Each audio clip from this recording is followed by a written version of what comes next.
Ah, my computer just cannot handle your beautiful face. I mean, that's Overrides. not the first time I've been told that.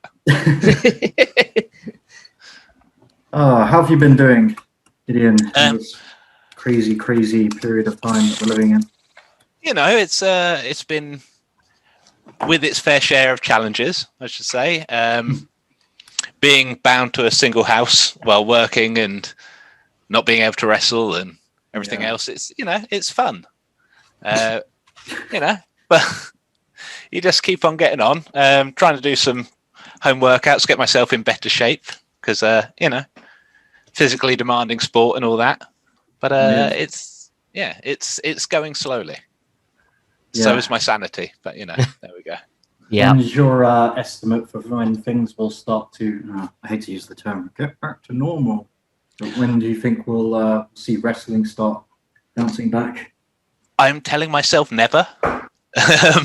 Because if you tell yourself, exactly. If you tell yourself a time, you're going to be wrong. I remember them saying like this would be over like by the end of last summer.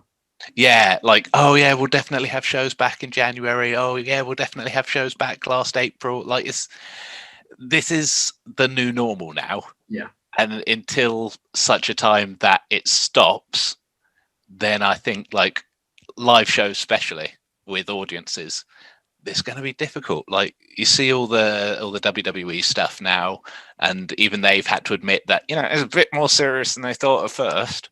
So they introduced that video display wall. Like it's just one of those things where unless something changes in the way that we do professional wrestling, then this it's not going to happen for quite some time. Yeah. Like when the government says, oh yeah, like shows can begin again, then we can certainly do like no crowd shows again, which are weird.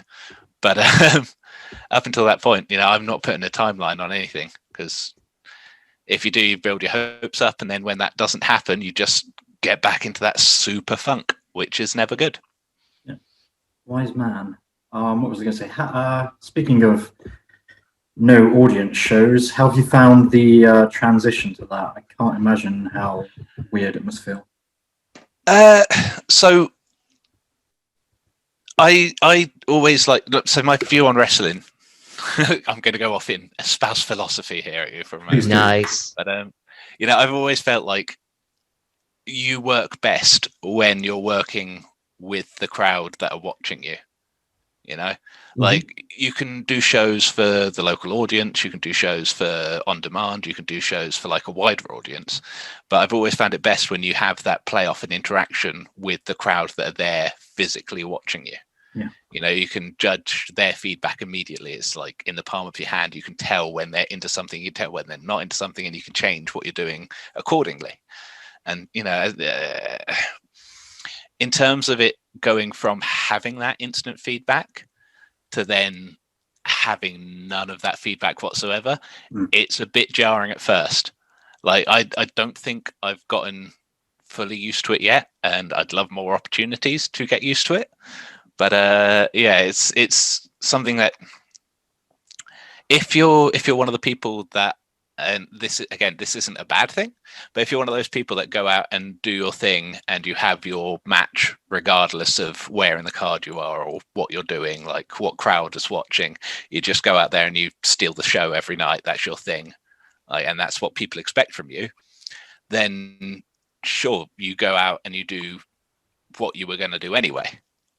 Whereas if you're more of the, I'm doing this to create an experience for this crowd, like that's slightly, I don't want to say slightly more personal, but because like you see all these matches that are absolutely incredible and wonderful, and remarkable talent goes into it, and it's very athletic and they do wow you.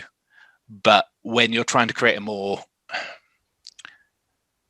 intimate, I guess is the word, intimate thing with your match, where you want that one person in the crowd that may have yelled out something to then have that impact the match. Like if someone says something and you are distracted by them for a moment, turn back and then, oh geez, the person hits you in the face, stuff like that. That's going from using that as part of most of your matches and relying on the audience participation somewhat, going from that to not having that as an option is really weird. But there's times. And do you think you've adapted to that well, or are you still kind of in the this is too weird? I've now stopped noticing it as much. So like the first match was, I don't like my matches, full stop. Like I can't look back on anything I've done. Really? And I can't do it. Like I'll watch it to try and get better, but it's one of those things where it's a very like, I think stand-up comedians have it too. Like you go and you do a show and it's fantastic at the time, and then you go back and you're like, my timing was off on this. This was wrong. This was wrong. Yeah, your own worst critic. Yeah, watching my stuff back just makes me more and more certain that I am no good. So it's essentially no different for me at the moment. So I hated my matches before. I hate my matches now. So yeah, there's a lot more that I want to work on now in regards to like the active physical side of wrestling. Like, getting in better shape so that you're not dead after your first running spot, for example. But it's those little things that I want to focus on at the moment, as opposed to the more psychological based aspect of it. Which it'll come. I thought at first it might feel like a match at when we were training or whatever, but thinking about it, even then, you have the other students that sort of participate as the crowd. Yeah. Well, as the empty arena stuff, you've got no one to bounce off of except the opponent. Exactly. Like it's one of those things. Like in a training environment, you do have that, and even if I'm a absolute arsehole for it. During a training match, I will not make a single noise, mainly because I'm watching and trying to analyze what's going on so I could give constructive feedback and help. Like that's what I try to do. And also I don't really make a lot of noise when I'm watching wrestling regardless.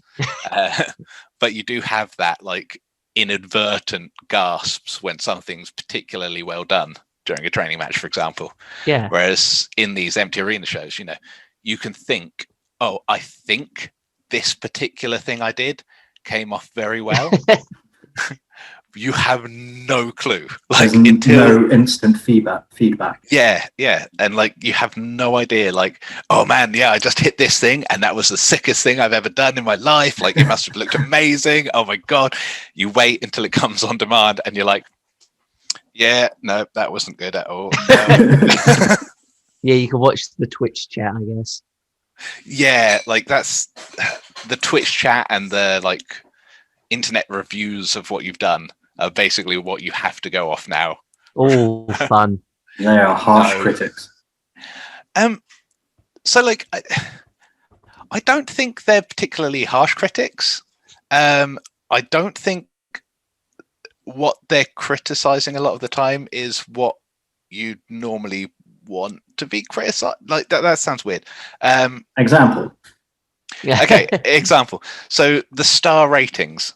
And this is the thing that a lot of people go off, oh, it was a 6-star match or it was a 5-star match, whatever.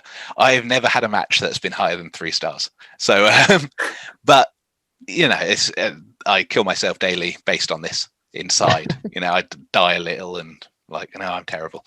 But it's weird to me that the same website of reviewing this stuff can have, say, for example, a match on a very unknown promotion rated at, say, 3 stars, and have a match. I've watched both matches, obviously, because otherwise I wouldn't have an opinion on this. And a match for like your New Japan's, which is objectively, well, everything is subjective, but technically objectively done better. In terms of crispness, in terms of quality, in terms of flow, in terms of story told, like everything can be done better on this match than the other one that's got this like high rating and yet be rated lower. And that to me is like, because it is all subjective at the end of the day, and these star ratings mean nothing.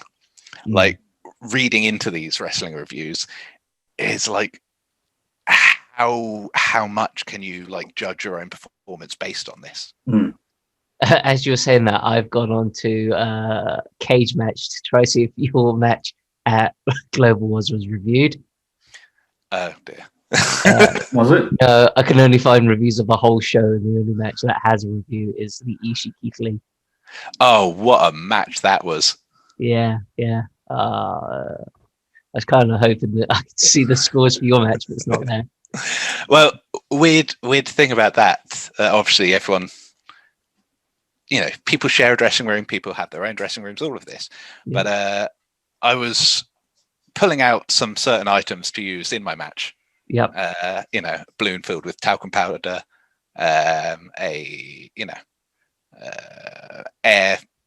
correction for pets, which I must admit is a really useful device for wrestling. It's underrated how effective blowing just air into someone's face can be in turning the tide of a match. But I had a rolled up newspaper, which I've used to good effect in matches before. Yeah. And so Ishii's there, sat in the corner of this changing room. And I'm pulling out all of these things like, what can I do with this? Will this help me win? Will I, is this going to surprise people? Da, da, da, da. And he's looking at me with this look of bewilderment and confusion on his face.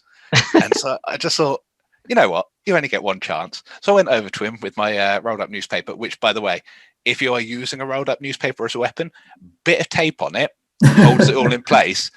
It's great. Absolutely really effective. So my taped rolled up newspaper, and I just thought, why not?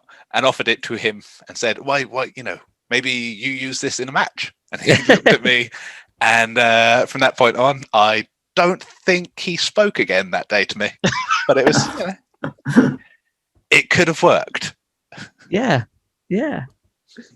Some extend the olive branch and you extend a rolled up newspaper. If all I'm saying, if he'd used that in his match, maybe it would have helped him win quicker, or maybe Exactly. Well, you've used imagination to help you win at one point, as you posted on Twitter. I did. It was quite helpful that I found out later my opponent on that night is deathly allergic to bees, so I think that may have had more of an impact. But there's a lot of things like in life. If someone just throws their hands towards you, you're going to flinch. Yeah. So why not use that in a wrestling environment, Makes sense. Yes, if you haven't seen the clip, Gideon Gray throws his hands in the air and yells, "Bees!" And his opponent flinches and tries to duck them, and Gideon rolls them up. As you would. As anyone would. It's an effective strategy, and that's, that's all it is. Exactly. Not necessarily the most in keeping with the spirit of wrestling, but it works. I mean, the spirit of the wrestling is to win, isn't it? This is the thing. Is it? I don't know. I've gone on a journey recently, and I know I shouldn't be left alone. But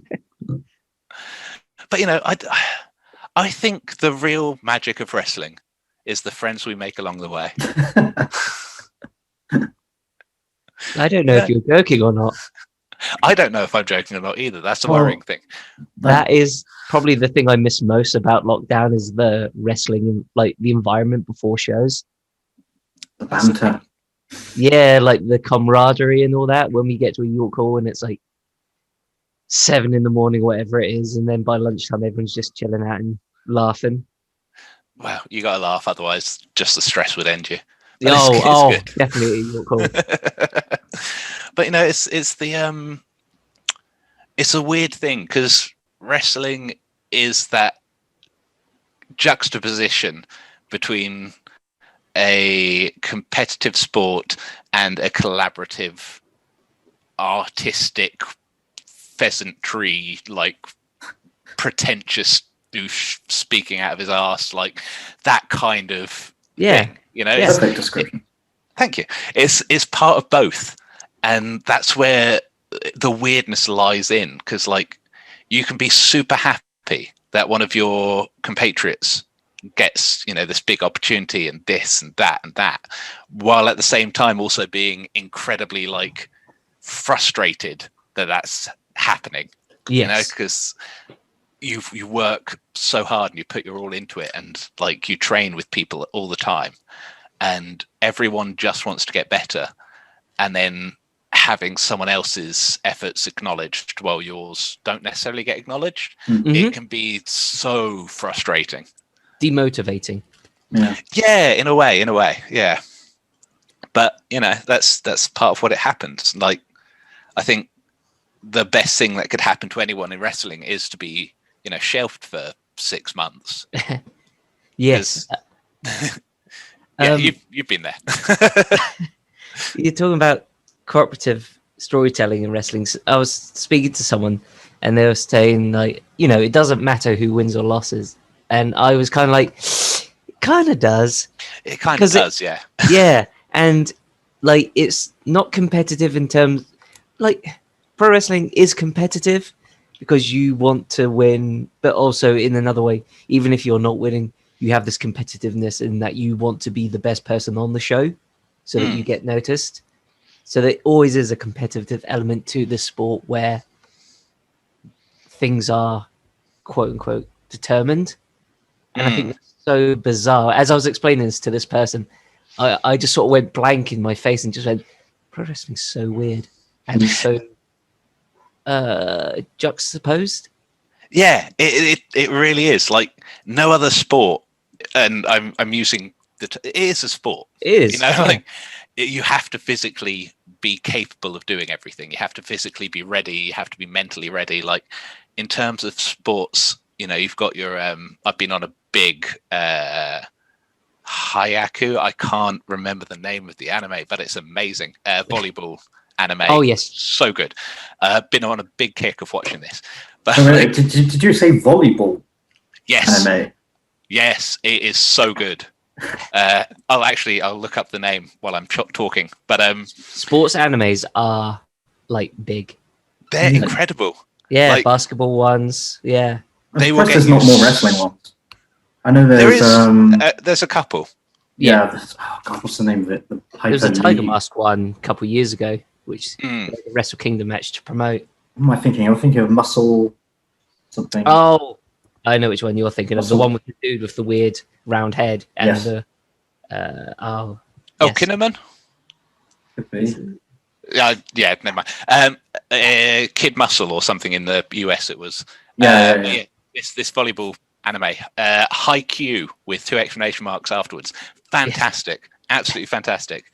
But you see like the training that goes in there and the drills that they run, and you're looking at it, and while I was watching I'm thinking, that's kind of like what we do for wrestling. Like, you go to your training school, and especially during not during lockdown obviously because it was shut then, but when it was able to be opened during this last year, with the social distancing in place and everything else, a lot of what we did was more focused on the cardio. Like your mixed rope running, where you're trying to hit the ropes as fast as you can and then slow down and then hit them fast and slow down. Like, it's all absolutely killer. But it's stuff that you've got to do to be able to keep up during a match, and it's so you're training incredibly like competitively. Yes. Like you would in your mixed martial arts, like you would in your volleyball, like you would in your like amateur wrestling. And then you're using that training in this collaborative way, where there's like less of a sense of, it's fantastic when you win, but also you've done your job when you've lost, and it's a really weird juxtaposition for this highly competitive environment and highly competitive like sportness to then have that artistic side as well. And it's a really weird thing to come to terms with once you understand, like, these are 2 diametrically opposed positions that you have to have in what you're doing. But it's fun, it's good. Wrestling, at the end of the day, like, nobody would watch it if it wasn't fun.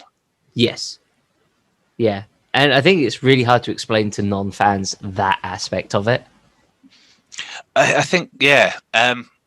So the way I always used to describe wrestling to my non-wrestling watching fans is that it's essentially Coronation Street with violence. Okay. Well, like you can get invested just because of the violence, and that absolutely fine. Yes. Wonderful, because some of the violence top notch. Like I could watch Great O'Khan versus any other big guy, Yep. versus Ishii, versus Shiggy, like any of these, I could watch that for absolute hours and not get bored. Mhm. Because just two people teeing off on each other's face with forearms Yeah. like that, Fires you up. it does. It gets me excited. Like not in any other way apart from like, yeah, go on, hit him harder.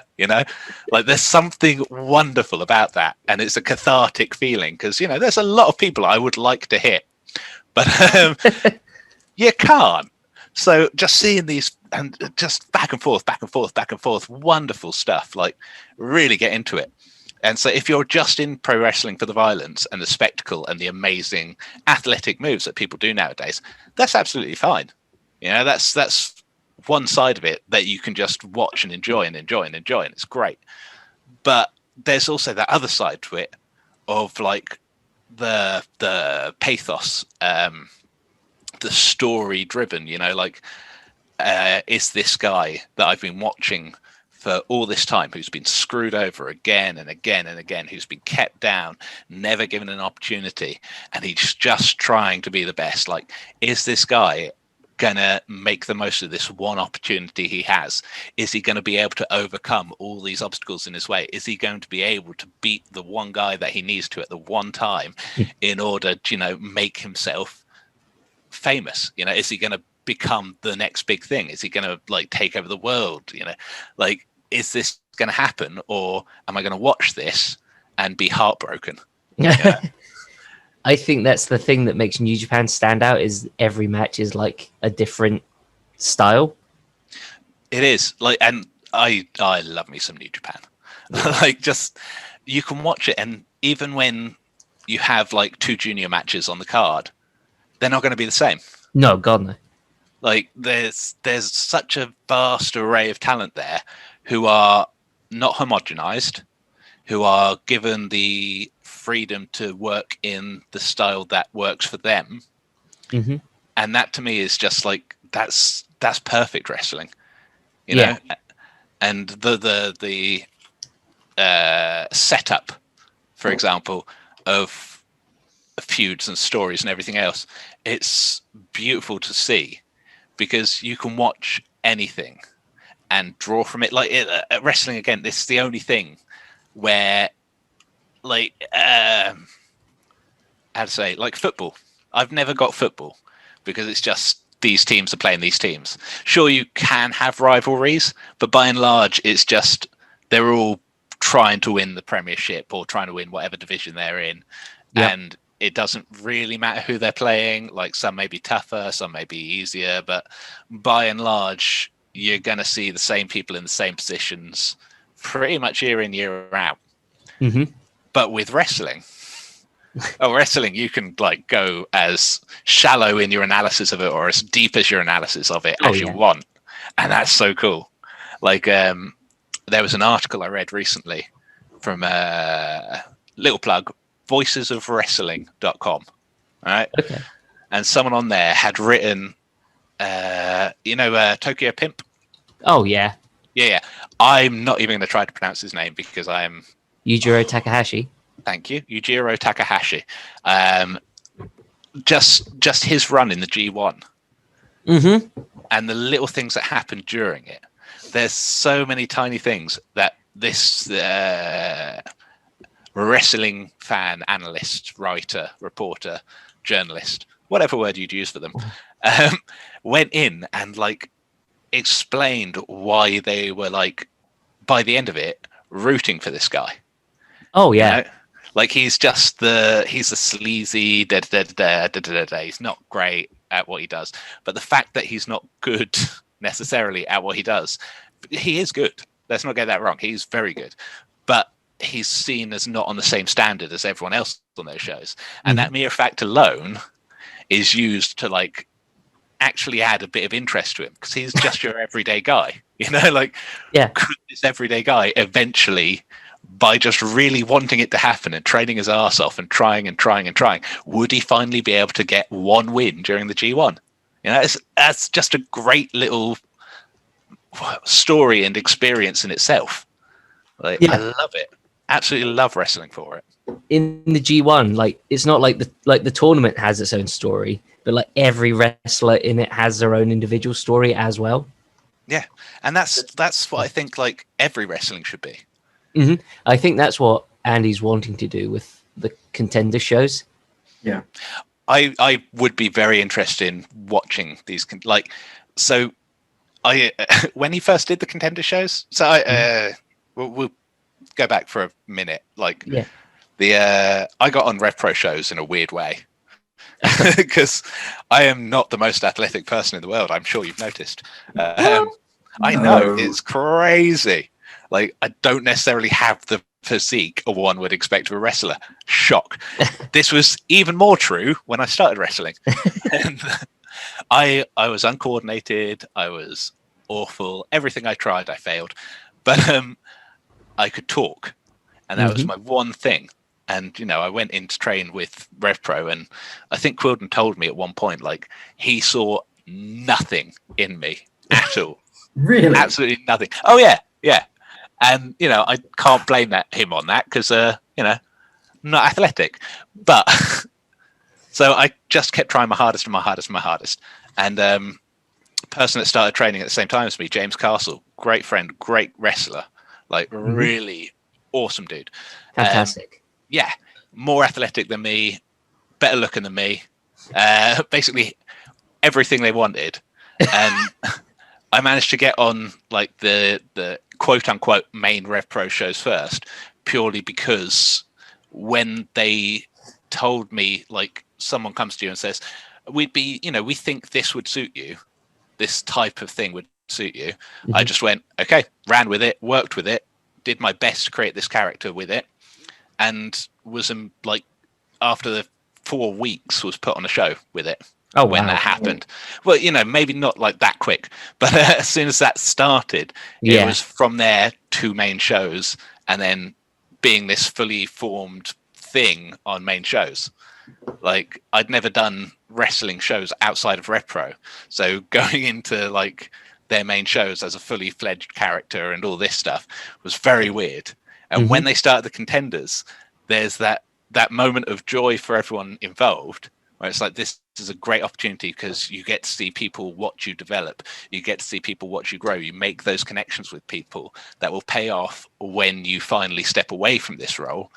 And then you've already got people who want you to do well.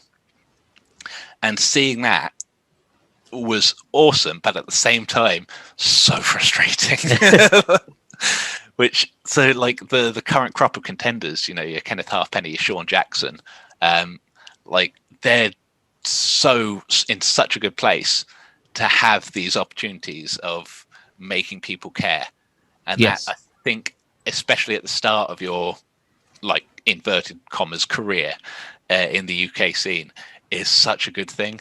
And so, like, doing contender only shows is just a beautiful opportunity. And if people can take advantage of that, you know, and have, like, understand what they can do to sell a story about themselves, that's only going to help more and more as their careers progress. And so it'll be really interesting to watch and see, you know, if who just goes out and does, I want to show every single thing I can do, yeah, I'm awesome, and who takes the time to go, this is what I can do at the moment, I'm not necessarily great, but I want to get better, please watch me get better, you know. Cool. Yeah. So I want to talk to you about how you came to be in this crazy world of wrestling, Gideon. I'm not sure of your origin story. Do you want to elaborate on it a little bit? When did you first see wrestling, or became aware that wrestling was a thing? Okay, so I first saw wrestling on my grandmother's television because we did not have Sky. Uh, And so on a sojourn to their house, she was watching Bret Hart versus the Mountie. I think it was those two in the ring. And I was just instantly captivated and enamored. And obviously couldn't watch much wrestling. Didn't have Sky. So that was my one, like, wow, that's amazing. I want to do that moment, which then got forgotten in the eons of passing moments. And I think the next time I saw wrestling was the 2000 Royal Rumble. Oh, Yeah, Channel 4. yeah. And the street fight between Triple H and Cactus Jack with the little video package beforehand took my interest from, man, wrestling is really cool, I'd love to do that, to holy crap, this is amazing. Like just that moment in that package where he's standing there and it's like, you know what? Mick Foley can't beat you.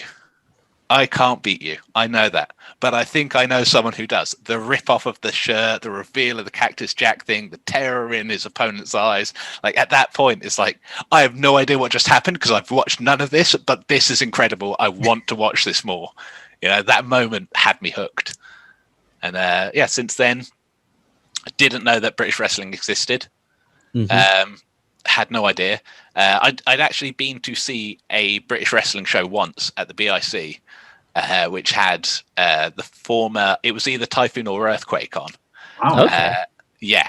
And it was it was that era of British wrestling, shall I say. Yeah. The show wasn't of necessarily the highest quality, but I genuinely thought that was just like, oh, okay, so this is a thing that happened once and will never happen again. Not realizing there is a British scene. And it wasn't until years later where I was working as a host, if you will, at a certain kind of club that will remain unnamed, that the one of the people I was talking to there walked in with an issue of Power Slam, and I was like, oh my god, that's so cool. I used to watch wrestling. Like, it's so cool. And they said to me, oh yeah, have you gone to any of the British shows? And immediately I went, what? And So yeah, many he people told, seem to say that, like, be completely unawares of the, well, at least a few years ago, they were completely unawares that there was a British wrestling scene. I mean, I don't know why that is. Well, for me, it was because where I grew up, all the shows were called American wrestling. So I always thought, oh, it's just this American thing that comes over to England every now and then. I think that was exactly how the one at the BIC was advertised as well. Yeah, real American wrestling, and then you're thinking, oh, they're just Americans. Then there's no British guys. I'll have to go to America to become a wrestler. Mm.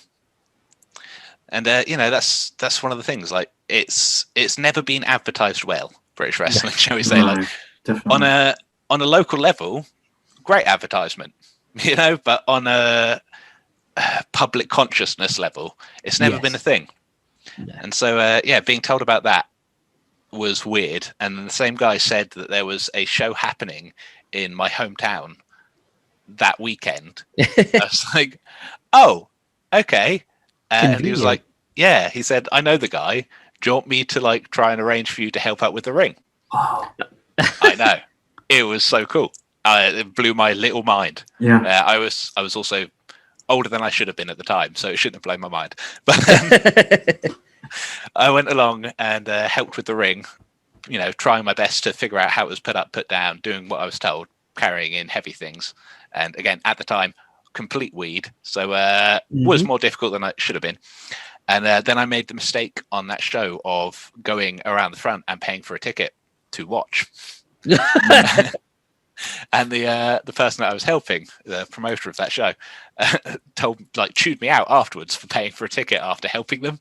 And I was like, well, you know, there'd been no conversation. I really enjoyed the show, but you know, there'd be no conversation about me not doing that. So as far as I was aware, that was the correct thing to do.